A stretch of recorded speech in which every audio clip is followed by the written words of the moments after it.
IVM. Hi everybody, just wanted to ask everyone for a quick favor. We're running a brand survey right now and would really appreciate it if you could let us know what you think about the advertising on IVM. Go to ivmpodcast.com/survey and do let us know. As part of this, we'll be selecting 10 random participants and sending them some IVM swag, so do fill out those surveys. Hi and welcome to Know Your Kanoon. This is Amber from E32 Ventures, and we are back on another episode of Know Your Kanoon. But this time it's not going to be a typical episode. This time it is about a young entrepreneur who I met a couple of days back, I would say, and what an intelligent being. And apart from that, she is also a celebrity, the most sorted human being. The way I was grilled has left me with different experiences of me being a lawyer. So I am presenting to you all Miss Anshula Kapoor, who is the founder of Fankind. Anshula, welcome. I will now hand it over to you to introduce yourself because you are so many things. And for those of you who do not know, Anshula was working in multiple places before she decided. As I said, she's intelligent. She started her own venture and she came up with Fankind. And today, here we are to talk about Fankind and the journey. Anshula, thank you so much for sparing time for us, these precious minutes. And handing it over to you to just talk about, and I think you can justify your own introduction. Maybe I cannot. Thank you, Amber, for this very colorful introduction. I don't think I need to justify it further because you have gone above and beyond what I would have said about myself. Thank you for having me. Thank you for inviting me. And I apologize again for grilling you the first time we met. I just thought that's like I can ask you everything that I was meant to ask you. No. Sorry for being over-prepared. That is the nerd in me coming out at all points. No, it was such an experience. Anshula is such a sweet and a humble human being. And that was a journey. And I keep pulling a leg now at small instances that I can. But Anshula, thank you so much. Let's talk about Fankind. How did it all start? You know, it's such a... so for those of you out there, let me tell you what Fankind is all about. Fankind is a social charity platform where you get to meet your celebs and also do some part of the charity. It's a celebrity fundraising and, charity platform. And it's doing wonders. And I'm shocked that at this age, Anshula has done something so great. So Anshula, let's start about talking about how did this all start? Because I thought you're a corporate, intelligent being who wants to do something different. And then you are here with Fankind. And when I spoke to Bonnie, he said, well, I don't know what she does. You need to ask her. So now you need to tell us, what do you do? Thank you. So Fankind, before Fankind, I had the typical corporate job. I started my journey working for Google, one of the best companies in the world that you can work for, and one of the best learning platforms for someone who's just starting out in the job sphere. Of course.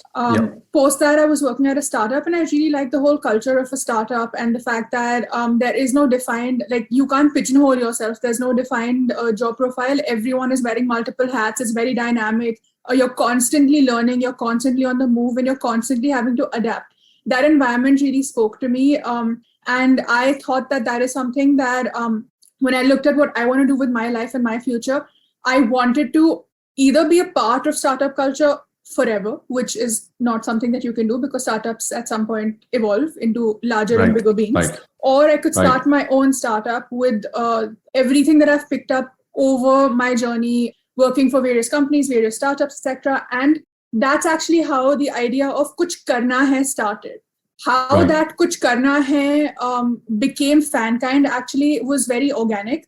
Fankind, as the word in itself kind of tells you, it's an amalgamation of two different words, fans and kind. So the fans aspect of it obviously comes from the family I belong to. It's an homage to my family, my brother, my uncles, my dad, and the world that I have grown up in. From a very early age, I have been in very close contact with fans or well-wishers or admirers, whatever you want to call them, be it for my uncle, be it for my cousins, be it now for my brother. When my brother became an actor, he was not on social media. I was actually still in college when his first film released, and I was in a whole other country. And when I created my social media, I didn't make them private. They were public accounts, and I never envisioned anyone will find me or any of those things. But obviously, people who saw his films found me, whether on Twitter or Instagram, etc., and they start connecting with me, either to pass on messages to him or to request for things like autographed CDs, autographed DVDs, autographed photographs. because this is in 2012. Yes, CDs were still a thing and DVDs were still a thing. Now everything is digital. Right. So that's actually how my fan gratification journey started, where I would do small things like this for people who wrote into me asking for some kind of gratification from Arjun Bhaiya.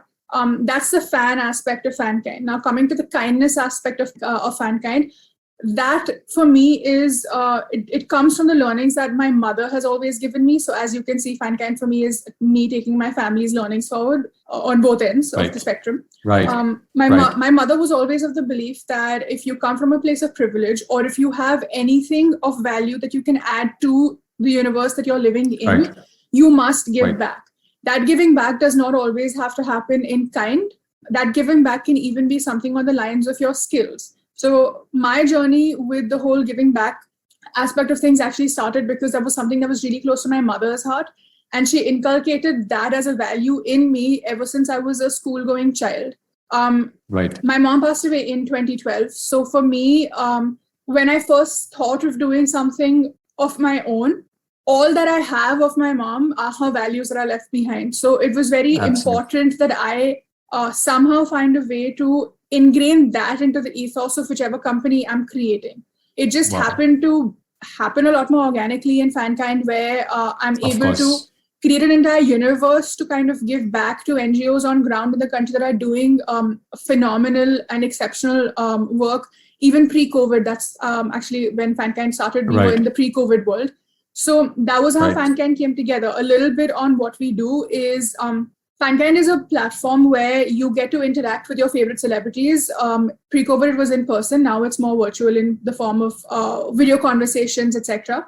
And you do that simply by coming onto the platform and donating to the charity that the celebrity has chosen. The charities are chosen by the celebrities by causes that they have already been a part of their entire lives, or a cause that is close to their heart and they've always worked with a particular charity and therefore we associate with that charity.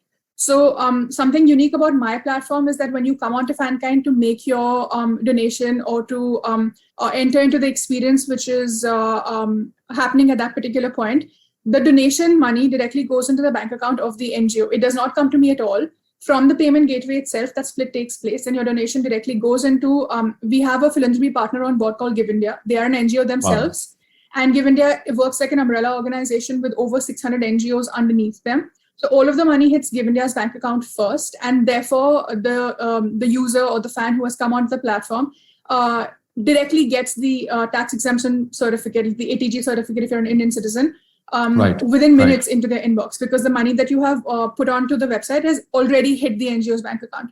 So, and this was something I was very clear on from the get-go, that I wanted clarity in terms of what we're doing with the fundraising platform, as well as clarity on how we're making you interact with your celebrity. So everything from my point of view is crystal clear when you come on the platform. You know exactly what you're going to be doing with the celebrity, what activity it is, when you're going to be doing it, and who you're going to be doing it with.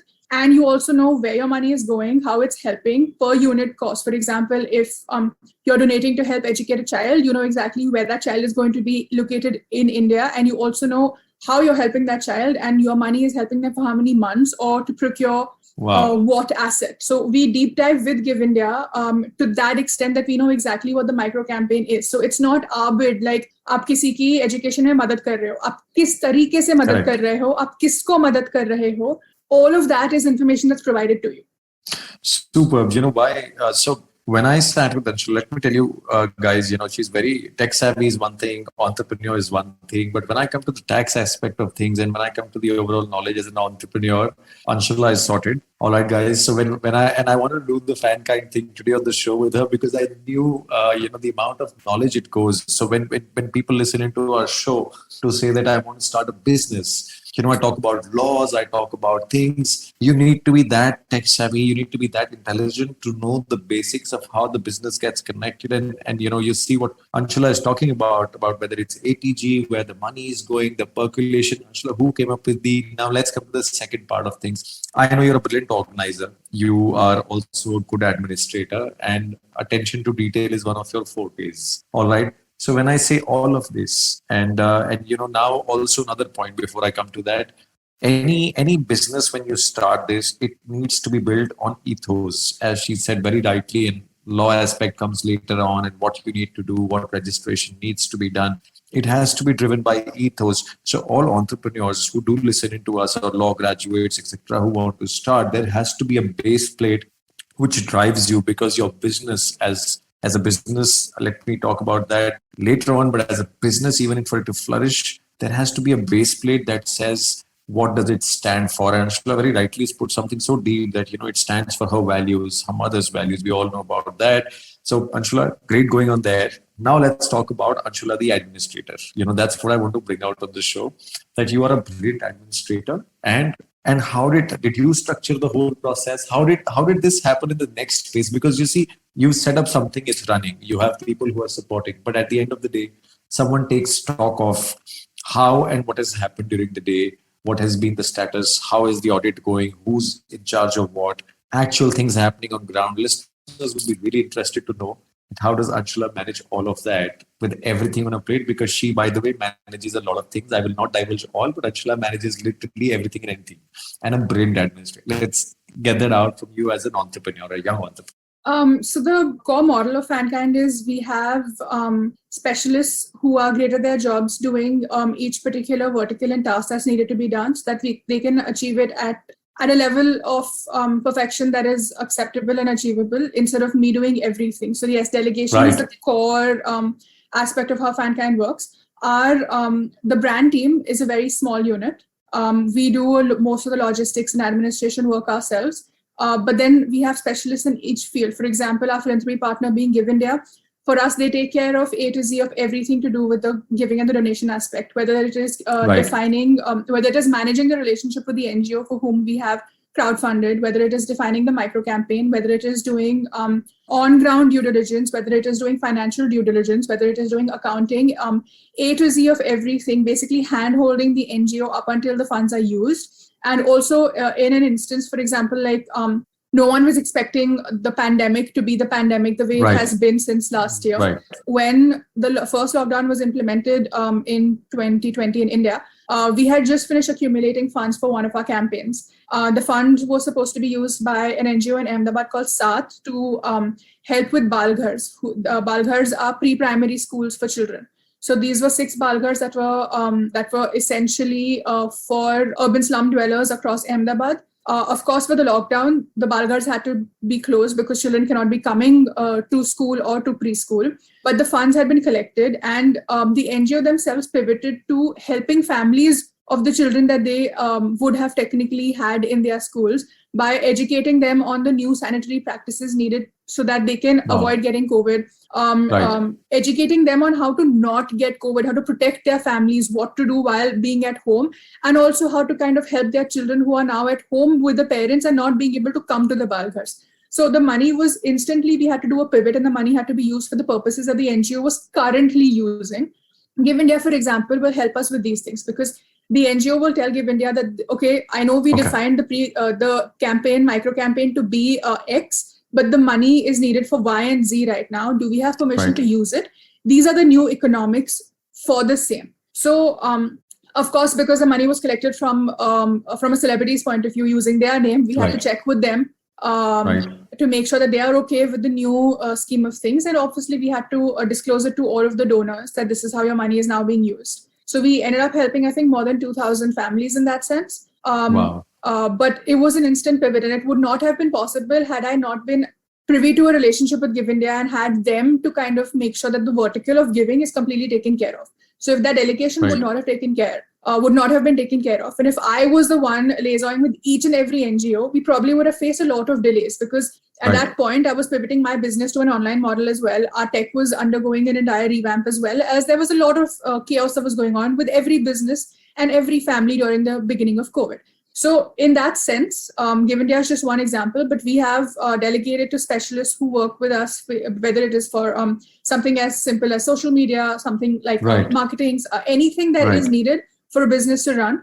Instead of increasing my overhead costs by hiring people and hiring a giant team and sitting in a nuclear office, we outsource to specialists, and that's basically the core model of how Fankind works. And obviously, when there are certain needs that can be paused, because like during the pandemic, for example, we were 100% fundraising for COVID. Therefore, my marketing budget was sitting at 0.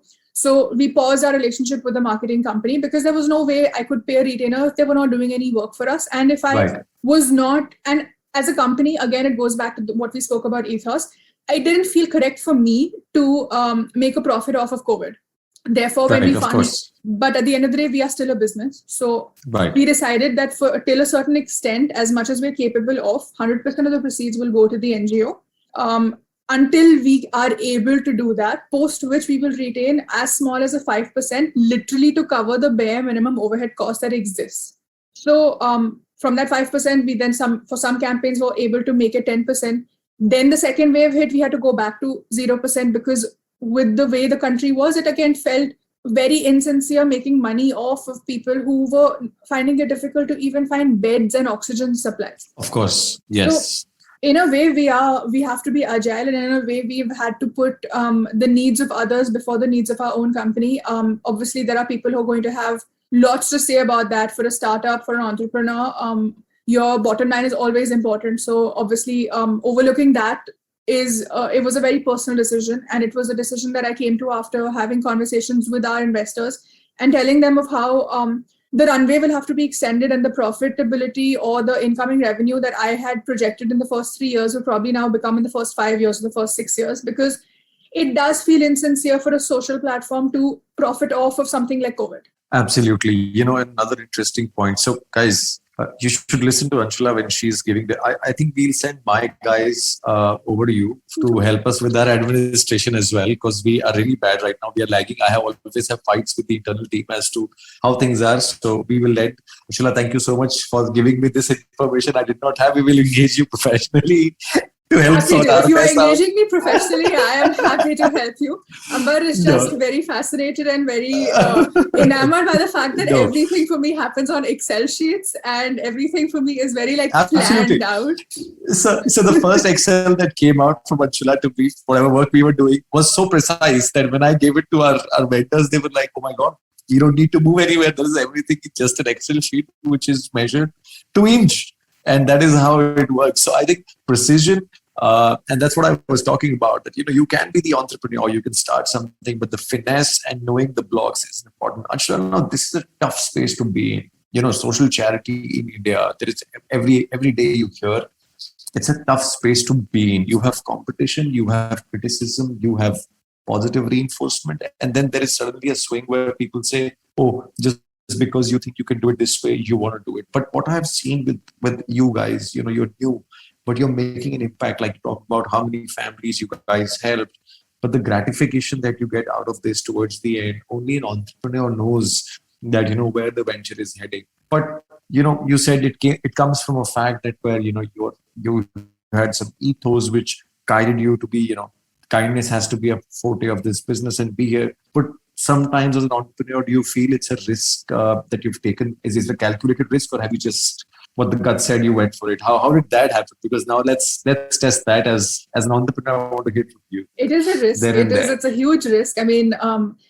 starting up with any idea and making it into a startup is a risk. Every entrepreneur has to understand that.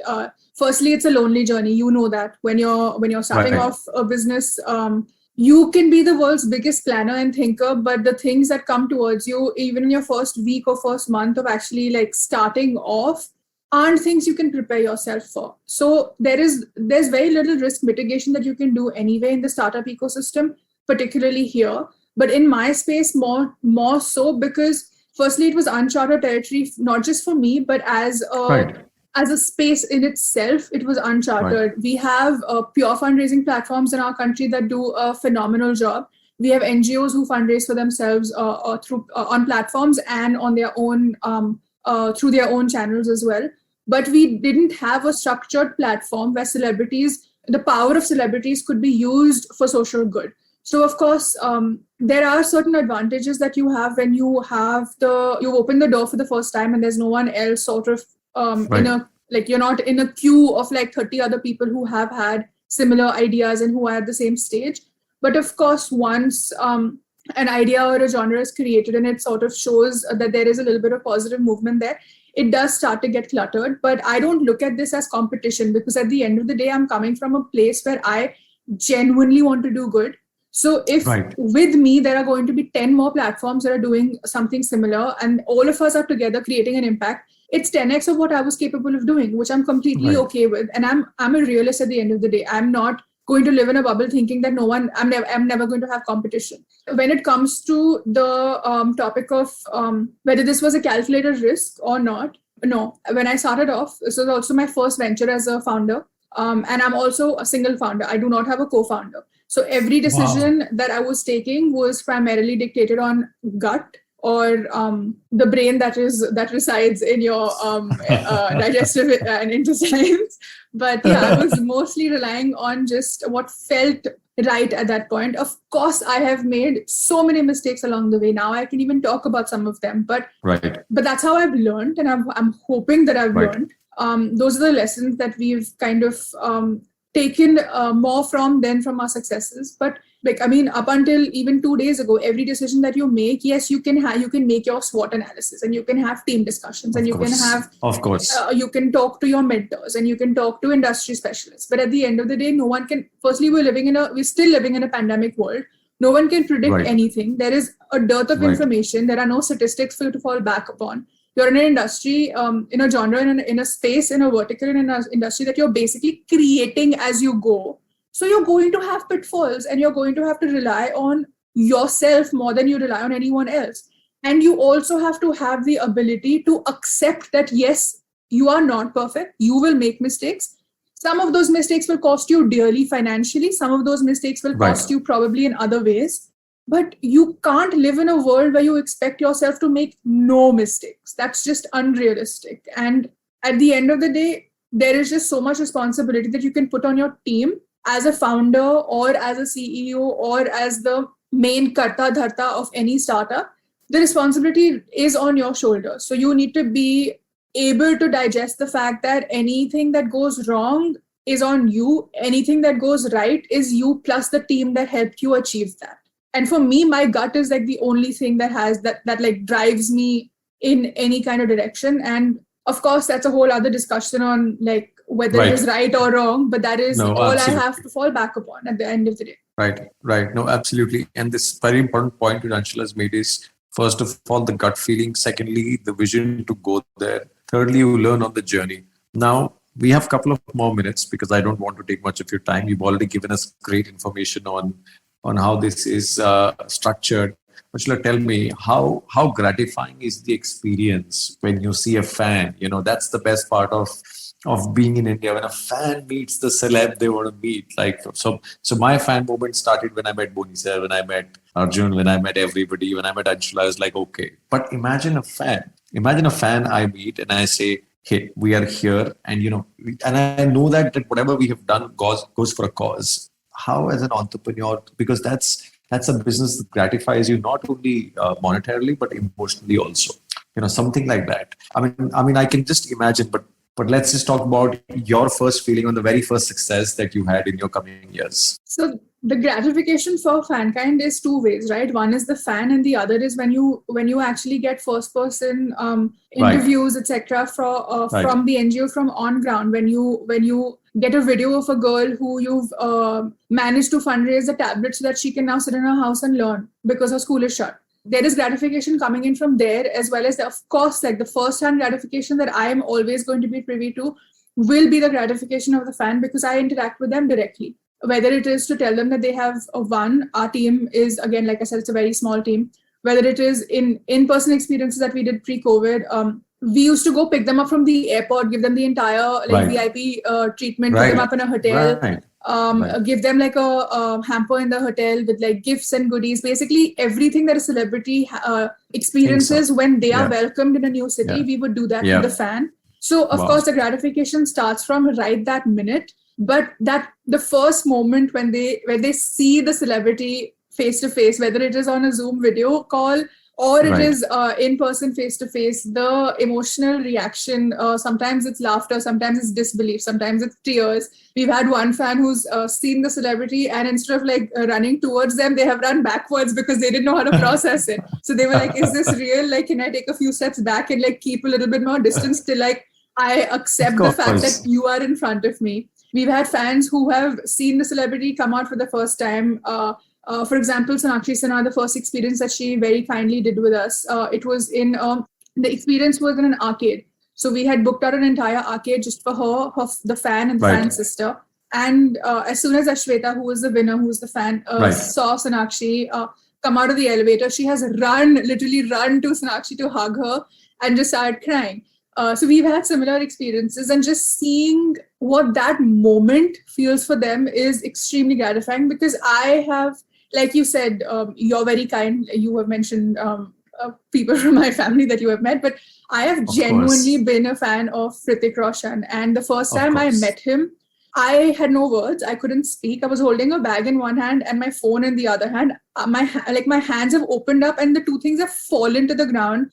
Right. Mr. Roshan is the kindest person ever. He has actually picked up the two things, kept it on a table nearby, and then hugged me.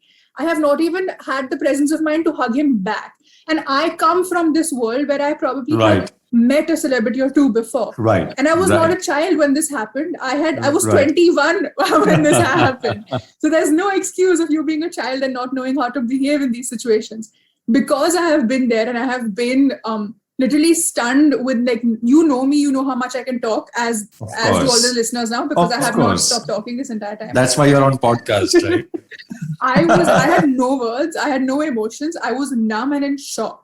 So having been through that, I can relate to the fans. Of course. And it gives me pleasure to be able to provide that moment, and it goes beyond a moment, right? Like Fankind experiences, the differentiating factor is you don't just get a selfie with your celebrity. You get to interact with them. Like, for example, with Varun Dhawan in the paintball experience, Varun was kind enough to spend almost 3 hours with the fan.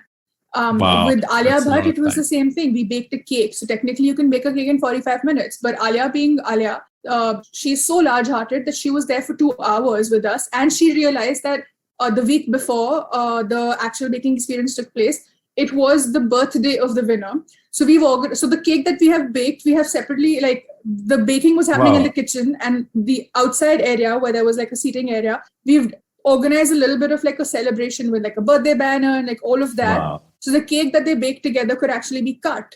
And the Varsha, who was the winner, who was the fan, who was a diehard fan of Alia, couldn't process those emotions. But for me, it was also similar, because I'm just like standing at the background like a goof and just like smiling and like sort of crying as well. Because for me, that's like, this is why I do Fankind. Every single moment of gratification, whether it is from the NGO side of things or from the fan side of things, this is what keeps me going. And this is what I fall back upon every time I make an error in business.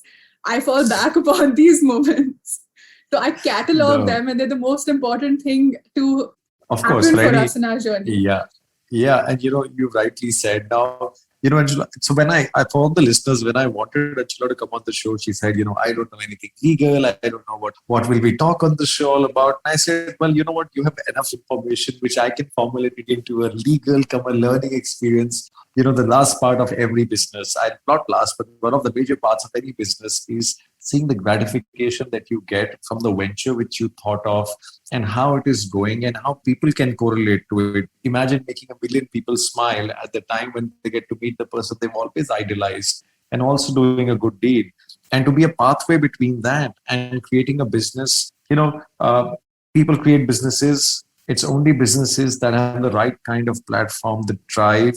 I'm sure by now everybody on the show who would listen would know that how driven Anshula is, how balanced she is, and how administratively great she is, that she's put it together at such an early age and been here. Anshula, now let's talk about the last part. Okay, I'm also intrigued by this. 2 bad experiences that I would want to know from you, because we've all spoken about the great ones. 2 bad experiences as an entrepreneur where you said, well, what is this? Why is this happening? I want to know from you where you felt that. Okay, so the first bad experience, I wouldn't call it bad experience. I would call it the first big learning block for me after launch, was actually the week that we launched. We obviously didn't have much data to go by. So we had estimated the traffic that we would get on the website. And we launched Fankind with Varun Dhawan's experience. And I, in gratitude to all of his fans, the amount of volume that he drove onto our platform in the first week, basically my servers couldn't handle the volume. We did not have that much server space, like from the server that we use for the traffic that was coming onto the website. So essentially my website crashed. So Wow. like Right. to the person Typical. coming onto Yeah. my website, it was functional, it was fine. As soon as you went to try and Right. check out, because there were so many Right. people trying to check out at the same time, and we could not handle that much traffic on that particular page. Right. All of you all were shown error messages because we couldn't handle the traffic. And I don't come from a tech background. I did not know what was going on. Of course. I just assumed something is wrong with the code of the website. And this is happening, of course, not during working hours. This is happening at 11:45 p.m. IST. Right. I don't know where to turn, what to do. I just know my website is not working. What have I done? I have literally sat down and I've cried saying I'm a failure in the first week of launch. Deep diving into the problem. Obviously, I have realized within 20 minutes of this first emotional breakdown that in fact, the amount of love that we have received means I need to open up my platform a lot more. I need to spend a little bit more money and get more server space so that the traffic can kind of like be able to check out the way they want to. But like, so that was one of the first bad experiences. I've had a lot of other like bad experiences that have been even pre-launched, but that had more to do with the fact that people saw me as inexperienced, or people saw my gender before they saw anything else. Right. So there were so there were a lot of doors that were closed before I could even enter or walk in. Simply because there was no faith that they had that firstly that this space can even exist, and secondly in the fact that I will be able to make something out of it, and I don't blame them. There have been other bad experiences where we have gone to celebrities or we've gone to organizations to try and partner with them, and they've said no. So this is another thing that people don't believe. Because of the family that I come from, a lot of people assume whoever I would approach would of course say yes. And I mean, that would be amazing. And that is the dream. But no one is forcing anyone to do this, because at the end of the day, it's your time, right? So having people turn us down, or have people like disappear on us and not like give us a response, has been another learning experience where I've sort of realized that you need to hedge your bets, and you can't just like approach one person and sit pretty. You need to approach multiple people and see where the conversations go in real time. I've had other bad experiences even with like not having the skills to give an interview, for example. That was one of my early learning experiences as well, because I've never been of course. I've never had to talk to anyone who's recording me. So well, here you are. So the first time I actually did it, that was learning experience as well for me. So there have been. I mean, you pick up an aspect of you pick up an area, and I can tell you like 10 things that have gone wrong that have been learning experiences. So let's conclude now on the legal note. Now, this is how we end this, because we have all the information on incorporation and how administration. You just basically given in past 30 minutes a great MBA class for my show, where people will get to know that how businesses need to be managed. Tell me, allocation of resources. You can have the best of the teams. You can have the best of the legal guys. You can have the best of tech. You can have everything. Understanding your business and balancing it with the right kind of people. I think that's the essence of each business, I would say, where an entrepreneur needs to know who needs to put in what effort. So when all of this was being compiled and put together by these individual vendors, I want to know that experience from you, that, did the legal aspect bother you, and what were your thoughts, and what would I say Anshula knows as an entrepreneur about the legal aspect of this thing, as a general thing? So without deep diving much into that, since I'm not the legal expert here, you are. But I just want to know the common things. So the reason, the first time the first month that I started working on this idea of what I want to do, I had to take this concept before it even had the name Fankind attached to it to a lawyer, to a legal company, to be able to get their perspective on various things. GST was new in our country, so getting a GST perspective on an industry that is new, getting a legal perspective on the platform, and just on the way that we will be putting experiences up, as well as like collecting funds, etc. So the legal aspect of things, my journey with lawyers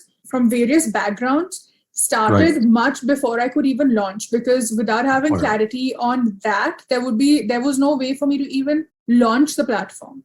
Also, this is like super basic, but when I was first putting together my wish list of who I want my website to be developed by, who I want my branding to be done by, etc., so on and so forth, I was approaching multiple agencies. So I needed something as basic as an NDA. So my journey in the legal space sort of started with contacting a lawyer first to basically draft me a non-confusing NDA that I could understand and you could understand and sign, and then we could get to it.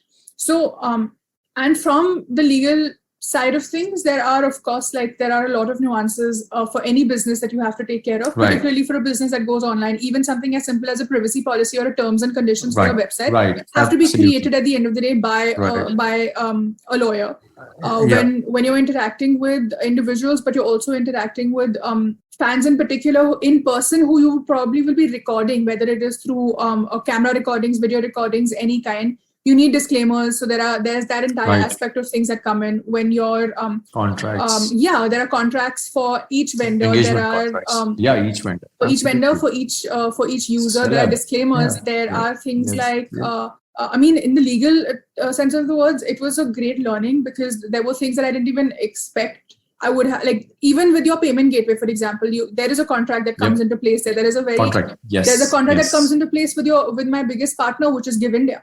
With every experience that I do, whether it is with the brand or not, we've tied up with Benetton, for example, for a bunch of our experiences as well. So there are aspects that come in every relationship that you forge in a business. So even boiling down to who is going to be the vendor that is going to be taking care of vertical A, it all starts with the NDA that my lawyer has created. So law is an essential part of every decision that I've made since the ideation of what Fankind will become.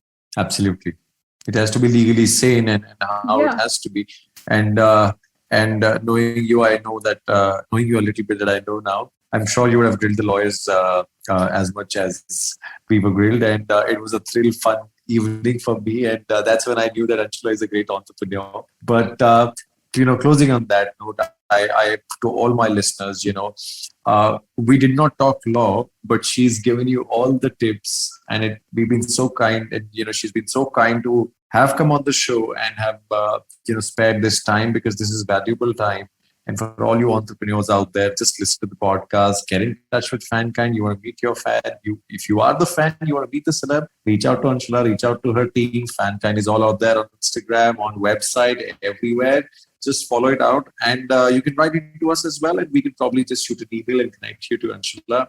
Anshula, thank you so much. Such a learning experience. All I can say towards the end is that Anshula hails from a family, whether it is Boni sir, Arjun, or herself, or even Janvi and Khushi. They are wonderful human beings. I've had the pleasure of working and interacting with each one of them, and it has been an absolute treat. And I have no second doubts in the fact that whatever she's doing for the kind aspect of things, including the fan, is in the right hands, and that is how each of them at heart are. So thank you so much, Anshula. It's such a pleasure again chatting with you here, and thank you so much for being with us. And I hope we have you soon again on a podcast curated especially for you to let all of this out and let the people know the entrepreneur that you are and that I had experienced. Thank you so much. Thank you for your kindness, Amber. You have gone above and beyond. No, thank you so much.